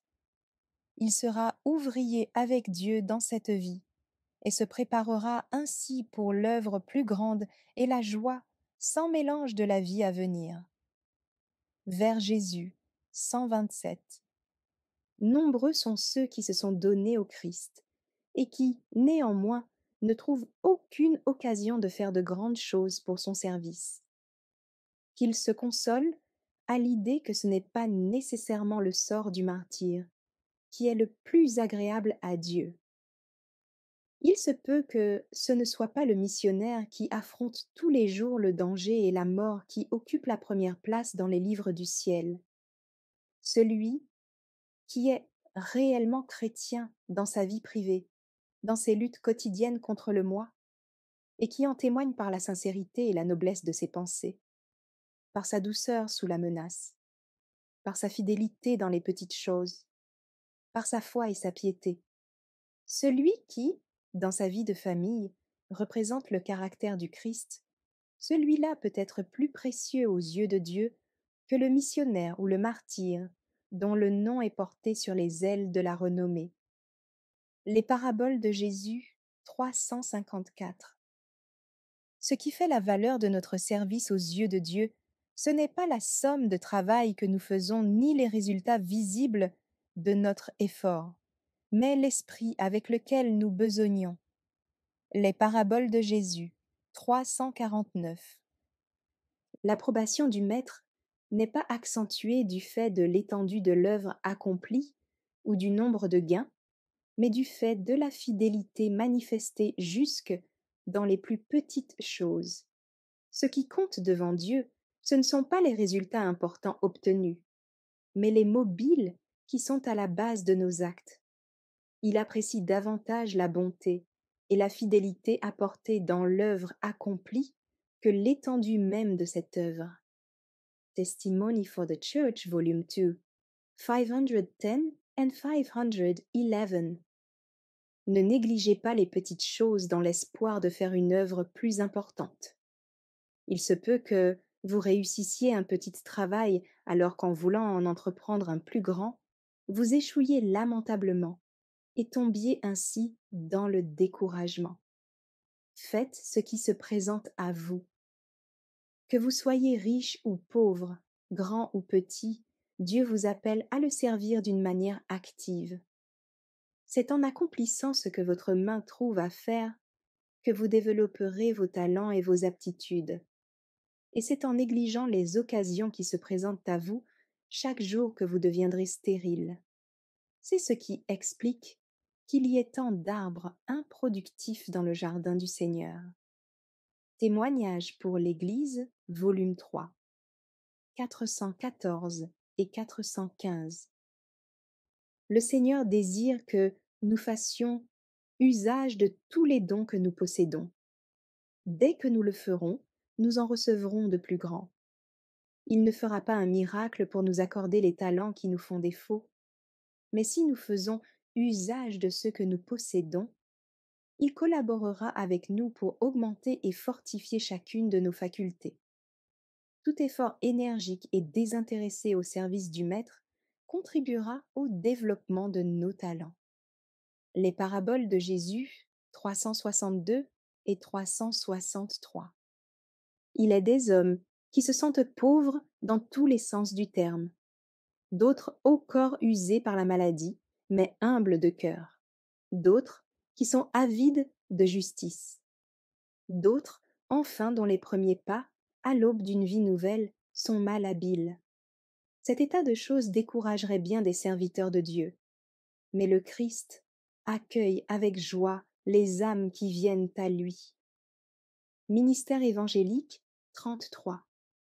Nul n'est besoin, si nous voulons travailler pour Jésus-Christ, de nous rendre dans les pays de mission, ni même peut-être de quitter le cercle étroit du foyer, si notre devoir nous y retient. Ce travail, nous pouvons l'accomplir dans notre famille, dans notre Église, parmi ceux avec lesquels nous entrons en contact ou en relation commerciale. Vers Jésus, 124. Si nous faisons de la vie et des enseignements du Christ notre étude principale, chaque événement nous fournira l'occasion d'un discours impressionnant. Témoignage pour l'Église, volume 3, 375. La vie ici-bas est le commencement de la vie dans le ciel. L'éducation est une initiation aux principes du ciel. L'œuvre de notre vie est une éducation pour l'œuvre de la vie à venir. Ce que nous sommes quant à notre caractère et notre service envers Dieu est un surindice de ce que nous serons dans la vie à venir. Éducation 307. Ceux qui rejettent le privilège de collaborer avec le Christ repoussent la seule éducation qui permette de participer à sa gloire. Ils méprisent l'éducation qui donne la force et la noblesse de caractère. Éducation 264. Que nul ne pense pouvoir vivre dans l'égoïsme, ne s'occuper que de ses intérêts, et entrer quand même dans la joie de son Seigneur. Il ne trouverait alors aucune saveur au contact de l'amour désintéressé. Il ne serait pas qualifié pour le ciel, et ne pourrait pas apprécier la pure atmosphère de l'amour qui le remplit. Les voix angéliques et le son des harpes ne le satisferaient pas, et la science du ciel serait une énigme pour lui. Les paraboles de Jésus 318. Le Seigneur nous appelle à un labeur patient et persévérant en faveur des milliers d'âmes dispersées en tout pays qui meurent dans leurs péchés, semblables à des épaves sur une plage déserte. Ceux qui désirent participer à la gloire du Christ doivent aussi prendre part à son ministère en venant au secours des faibles, des malheureux, des découragés. Témoignage pour l'Église, volume 3, 357. Les gens du peuple vont entrer dans les rangs des messagers de l'Évangile, partageant les peines de leurs prochains, comme le Sauveur partageait celles de l'humanité, ils le verront par les yeux de la foi, à l'œuvre avec eux. Testimony for the Church, volume 7, 272. Le Christ pose pour que son portrait soit reproduit en chacun de ses disciples. Dieu les a prédestinés à être semblables à l'image de son Fils. Ils doivent manifester au monde l'amour persévérant du Christ, sa sainteté, sa douceur, sa miséricorde et sa vérité. L'espoir de l'humanité, 893. Cet appel qui nous invite à tout placer sur l'autel du service s'adresse à chacun de nous. Il ne nous est pas demandé de servir comme Élisée, ni de vendre tous nos biens, mais d'offrir au Seigneur la première place dans nos vies, et par conséquent, de ne laisser passer aucune journée sans faire quelque chose pour l'avancement de son règne. Nous ne sommes pas tous appelés au même travail. L'un devra peut-être partir en pays étrangers, l'autre sera appelé à soutenir financièrement l'œuvre évangélique. Mais le Seigneur accepte le don de chacun. Ce qui compte, c'est la consécration de nos vies et de tout ce qui s'y rattache.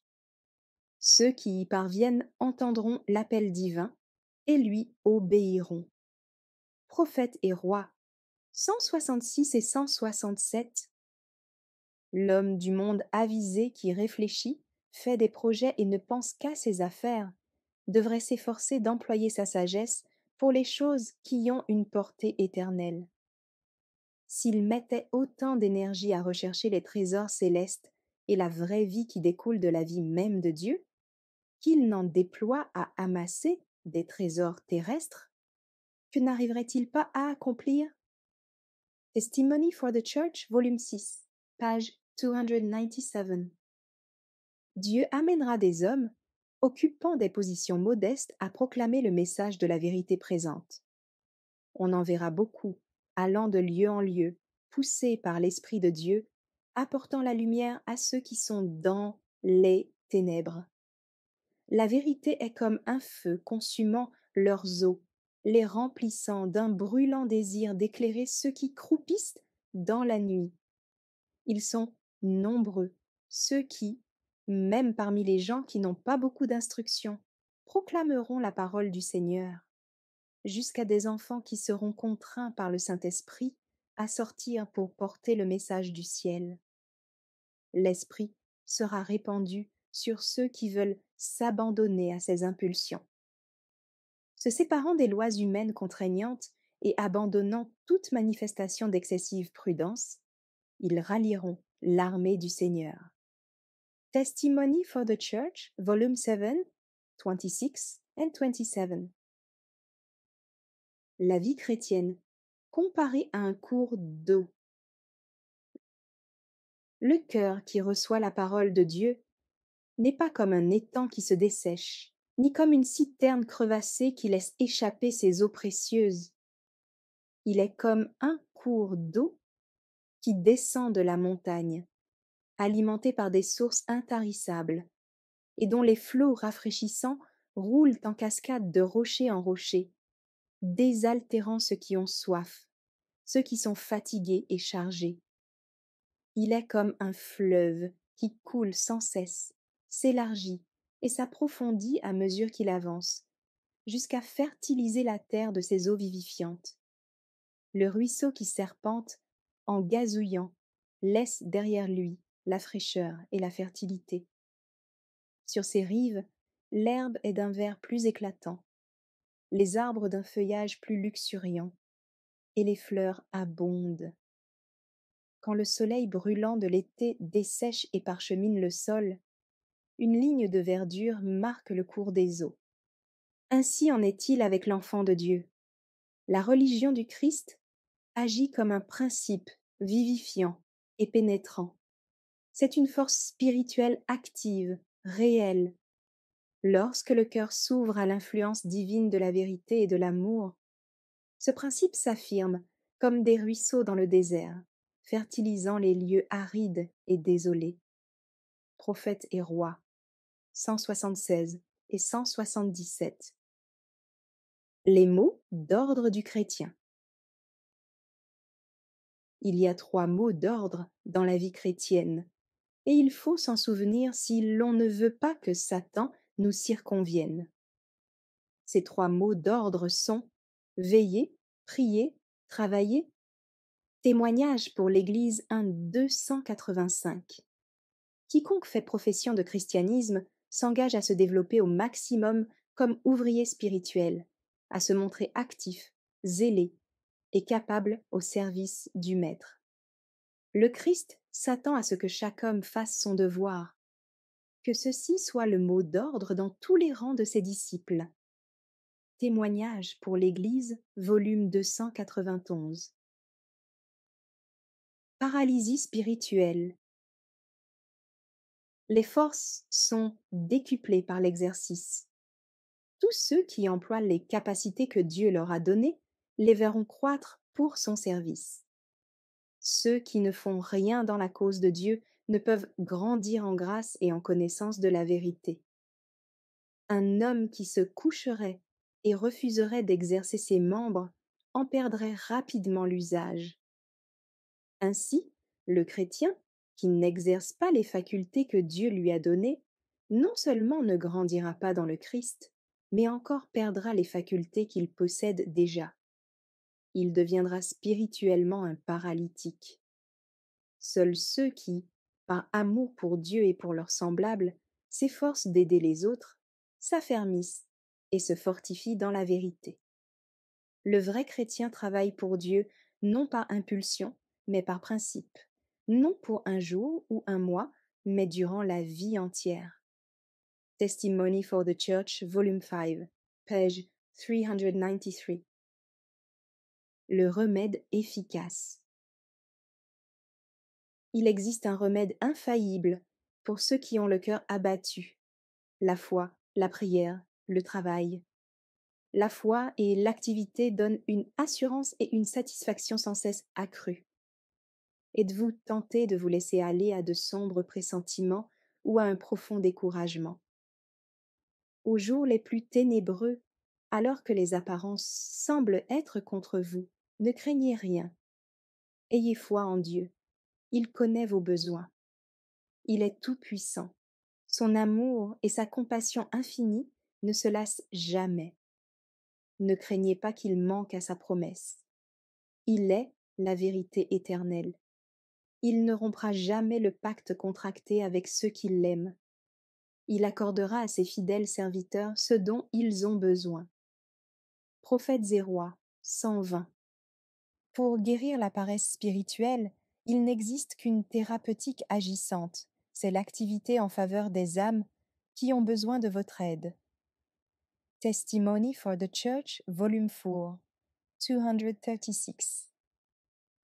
Tel est le remède que le Christ a prescrit pour toute âme craintive, sujette au doute, tremblante. Que ceux qui sont affligés, qui marchent avec tristesse devant le Seigneur, se lèvent et viennent en aide à ceux qui ont besoin d'être secourus. Témoignage pour l'Église, volume 2, 587. Les chrétiens qui ne cesseront de croître en ardeur, en zèle, en ferveur et en amour, de tels chrétiens n'apostasient jamais. The Review and Herald, 7 juin 1887. Ce sont ceux qui ne sont pas engagés dans ce travail désintéressé, qui ont une faible expérience, et qui s'épuisent à lutter, douter, murmurer, pécher et se repentir jusqu'à ce qu'ils perdent le sens même de ce qu'est la véritable religion. Ils sentent qu'ils ne peuvent retourner dans le monde, et ils s'accrochent donc aux basques de Sion, manifestant de mesquines jalousies, de l'envie, du désappointement et du remords. Ils sont remplis d'un esprit de critique et se repaissent des fautes et des erreurs de leurs frères. Ils n'ont qu'une expérience dépourvue d'espérance, de foi et de lumière dans leur vie religieuse. The Review and Herald, 2 septembre 1890. Des excuses inacceptables. Lorsque Jésus s'en alla, il distribua à chaque homme sa tâche. Rien à faire est une excuse inacceptable. Rien à faire est la raison de l'épreuve qui sévit parmi les frères. Car Satan remplira les esprits des paresseux de ses propres plans et les mettra au travail. Rien à faire porte un mauvais témoignage parmi les frères et la dissension dans l'Église du Christ. Jésus dit : « Celui qui n'assemble pas avec moi disperse. » The Review and Herald, 13 mars 1888. Frères et sœurs, beaucoup parmi vous se récusent sous le prétexte qu'ils sont incapables de travailler pour autrui. Dieu vous a-t-il donc fait si incompétent ? Cette incapacité n'est-elle pas le résultat de votre inaction ? Ne se prolonge-t-elle pas par votre propre choix ?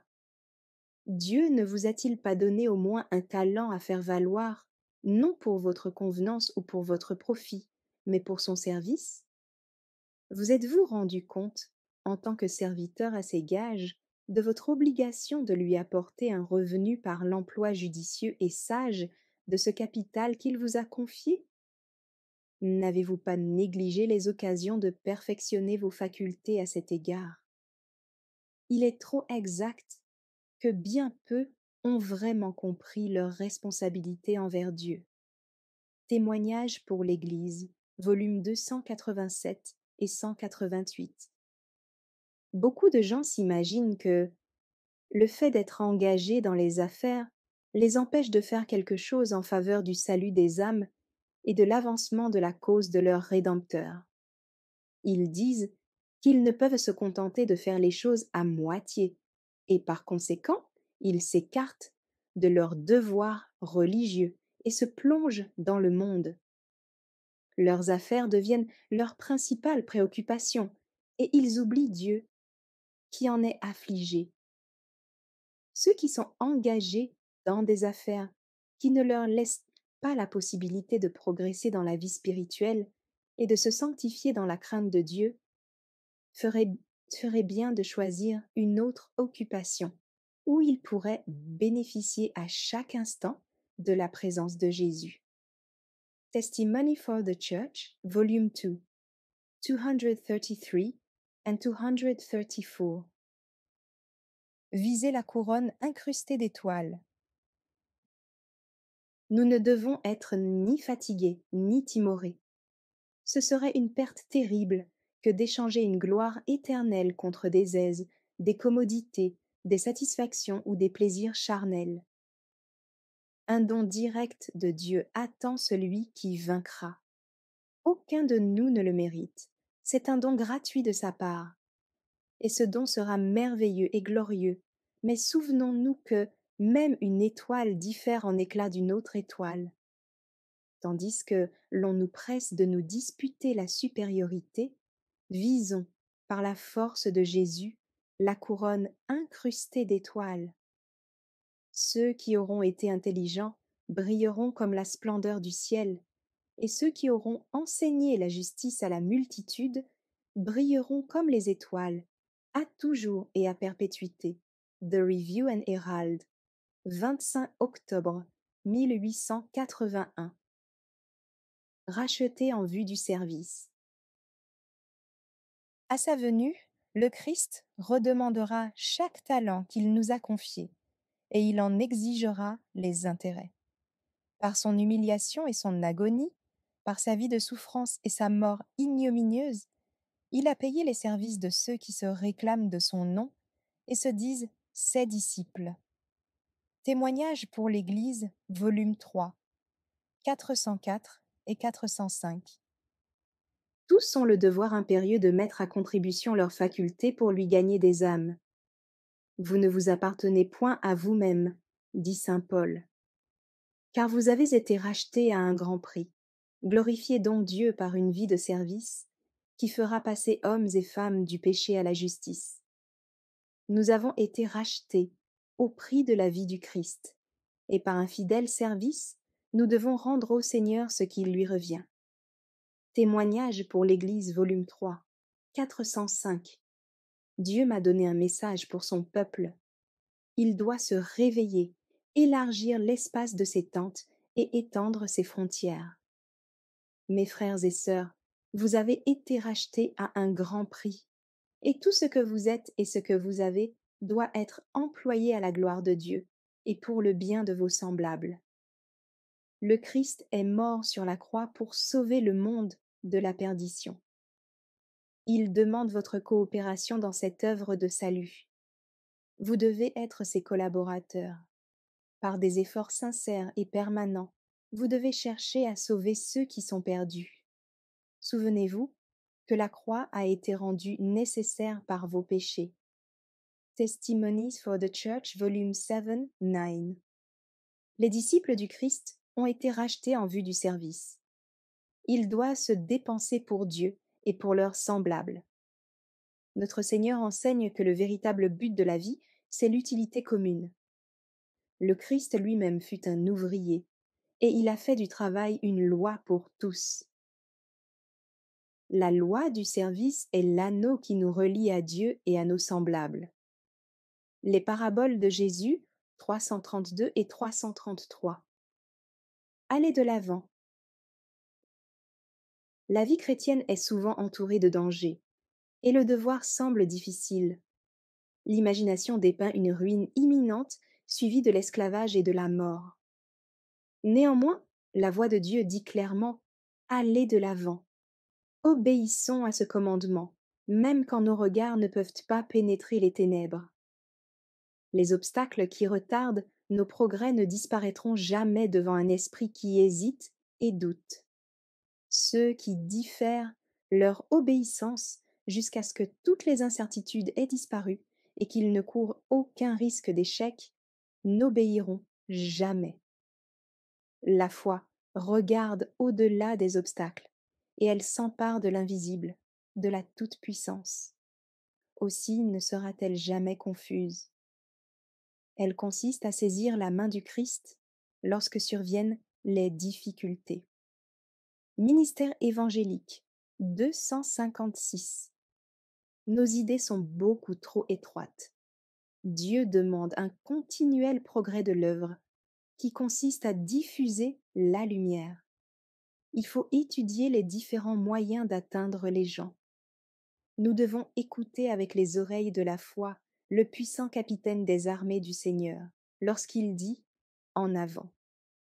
Nous devons agir et Dieu ne nous abandonnera pas. Il fera sa part si nous faisons la nôtre par la foi. Frères et sœurs qui êtes depuis longtemps dans la vérité, vous n'avez pas accompli la tâche que Dieu vous avait appelé à faire. Où est votre amour pour les âmes? Historical Sketches of the Foreign Missions of the Seventh-day Adventist, 289-290. C'était une joie pour le Christ que de sauver des âmes. Que ce soit aussi votre œuvre et votre joie. Acquittez-vous de tous les devoirs et consentez à tous les sacrifices pour la cause du Christ, et il sera votre constant soutien. Allez de l'avant, là où la voix du devoir vous appelle. Qu'aucune difficulté ne vous retienne. Endossez les responsabilités que Dieu vous confie. Et tandis que vous portez votre fardeau quelquefois bien lourd, ne demandez pas « Pourquoi mon frère se complaît-il dans la paresse ? Pourquoi aucun joug ne lui est-il imposé ?» Accomplissez la tâche qui vous est la plus proche, et faites-la soigneusement et consciencieusement, sans en rechercher de louanges, mais travaillant pour le Maître parce que vous lui appartenez. The Southern Watchman, 2 avril 1903. La marche du peuple de Dieu doit être orientée vers la victoire. En avant, et toujours plus haut. Les armées d'Israël sont conduites par quelqu'un qui est plus grand que Josué. Le capitaine de notre salut est au milieu de nous, et pour nous encourager, il nous dit: Voici, je suis avec vous tous les jours, jusqu'à la fin du monde. Prenez courage, j'ai vaincu le monde. Il nous mènera à une victoire certaine. Ce que Dieu promet, il le réalise à n'importe quel moment. Et l'œuvre qu'il donne à accomplir à son peuple, il peut l'accomplir pour lui. Testimony for the Church, Volume 2, 122. Pourquoi l'Esprit du Christ ne s'empare-t-il pas de nous avec enthousiasme? Pourquoi les pitoyables appels d'un monde qui souffre nous émeuvent-ils si peu?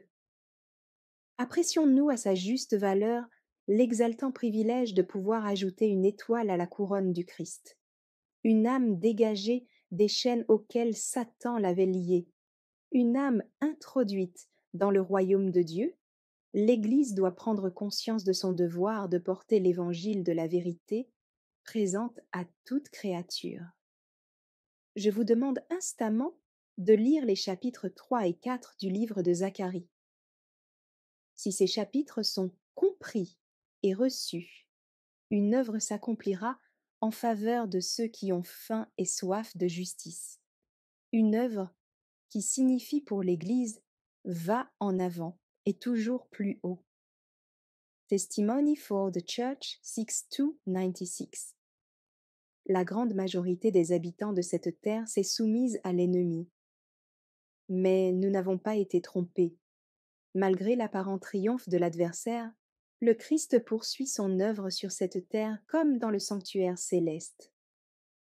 La parole de Dieu décrit la méchanceté et la corruption des hommes telles qu'elles existeront dans les derniers jours. L'accomplissement des prophéties devrait fortifier notre foi dans le triomphe final du Christ et renouveler notre courage pour poursuivre la tâche qui nous a été dévolue. Ministère évangélique 22. Une scène impressionnante. Une scène fort impressionnante a passé devant moi dans les visions de la nuit. J'ai vu une immense boule de feu tomber au milieu d'un groupe de belles maisons et les détruire instantanément. Quelqu'un dit alors: Nous savions que les jugements divins allaient visiter la terre, mais nous ne pensions pas que ce serait si tôt. D'autres, épouvantés, disaient: Vous saviez ces choses, et vous ne nous en avez rien dit. Nous les ignorions, nous. De tous côtés j'entendais de semblables reproches. Je me réveillais dans une grande détresse. M'étant rendormi, il me semblait être dans une vaste assemblée. Un homme influent parlait devant elle en se servant d'une map-monde. Ce globe, disait-il, représente la vigne du Seigneur qu'il faut cultiver. La lumière céleste brille sur chacun de nous, et nous devons la transmettre à d'autres. Il faut créer des foyers lumineux en maints endroits pour qu'ils se multiplient. Ces paroles se firent entendre à nouveau. Vous êtes le sel de la terre. Mais si le sel perd sa saveur, avec quoi la lui rendra-t-on? Il ne sert plus qu'à être jeté dehors et foulé aux pieds par les hommes. Vous êtes la lumière du monde. Une ville située sur une montagne ne peut être cachée, et on n'allume pas une lampe pour la mettre sous le boisseau, mais on la met sur le chandelier, et elle éclaire tous ceux qui sont dans la maison. Que votre lumière luise ainsi devant les hommes, afin qu'ils voient vos bonnes œuvres et glorifient votre Père qui est dans les cieux. Matthieu 5, versets 13 à 16. J'ai vu des jets de lumière provenant de villes et de villages, de la montagne et de la plaine. La parole était suivie, et dans ces villes et ces villages se dressaient des monuments à la gloire de Dieu. La vérité était proclamée dans le monde entier. Témoignages pour l'Église, volume 3, 353 et 354. Merci d'avoir écouté cette lecture. Si vous avez des questions ou des remarques sur le thème abordé, n'hésitez pas à les partager dans les commentaires et notre équipe ne manquera pas de les considérer. À bientôt sur lereste.org.